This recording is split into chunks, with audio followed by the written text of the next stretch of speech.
Welcome to footballgameplan.com, where football makes sense. I'm Memory Hunt, the czar of the playbook.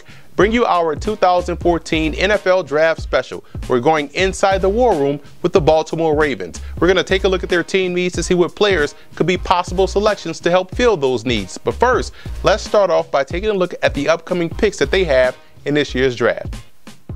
The Ravens have 9 total selections in this year's draft, with 2 in the 3rd round and also 2 in the 4th round. And they are a physical football team, and that type of physicality can take a toll on your depth. So where do I think they have to get better? Right off the bat, I believe the depth and the athleticism at tight end has to improve, along with the depth at cornerback. Free safety could also be a place where they can get better and move Matt Elam to a more natural, strong safety spot. And going back to the offensive side of the ball, I believe the depth on the interior offensive line and in the backfield could be in play, with new offensive coordinator Gary Kubiak also loving multiplicity in the backfield as well as tight end.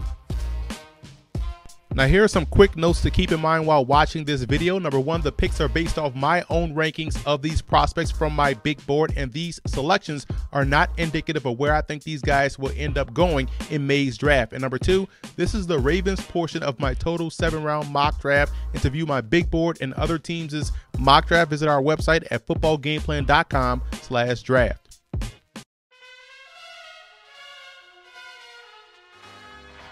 In the 1st round, I have the Ravens addressing a need at cornerback with TCU's Jason Verrett at 5'9", 190 pounds. I love the way he plays the game. And yes, they have Ladarius Webb and Jimmy Smith, so Verrett will go inside as a slot corner, giving the Ravens 3 potent cornerbacks in their secondary.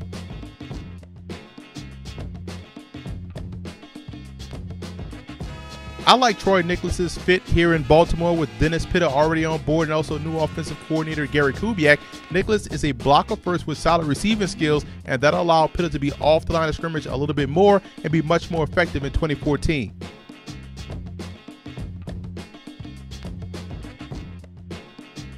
In the 3rd round, I go back to the defensive secondary with Florida State's free safety Terrence Brooks, and while he may not have the elite range, he definitely has more than enough skill set to make a play on the football, and is also a very good run defender. Brooks and Elam would make an excellent safety combo that would terrorize opposing offenses.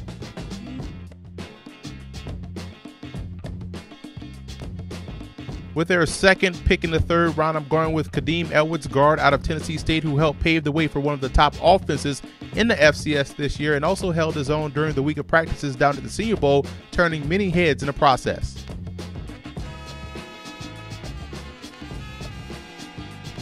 Good value right here in round 4 for the Ravens with Seantrell Henderson, a highly touted high school recruit.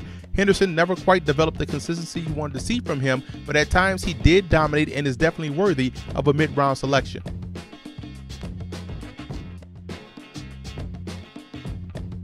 And with their 2nd selection in the 4th round, I'm going with defensive tackle Anthony Johnson out of LSU, who drew constant double teams as a Tiger, and with his ability to play anywhere on the interior of that defensive line, I think he'll be able to provide quality depth up front for the Ravens.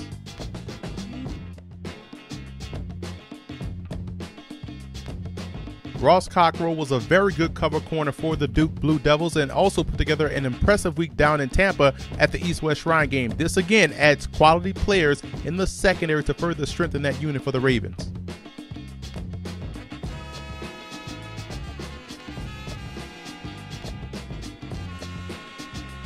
Towson's Terrence West was a running machine last year for the Tigers, leading the FCS in rushing, and seeing the issues pending with Ray Rice, their talented tailback, don't be surprised to see the Ravens select a running back at some point in this year's draft.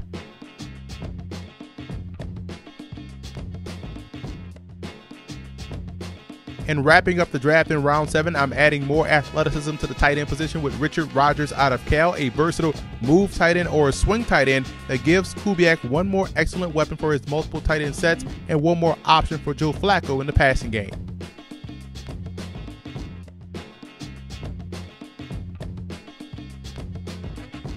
And here's the recap of my Ravens only mock draft. As you can see, 9 selections, and in my opinion, I think the Ravens got instantly better with these 9 players. And if they're able to find ways to get some of these guys on that football team, it'll make them a lot better in 2014. And I also want to give a huge shout out to Raven fan forums for always showing football game plan support.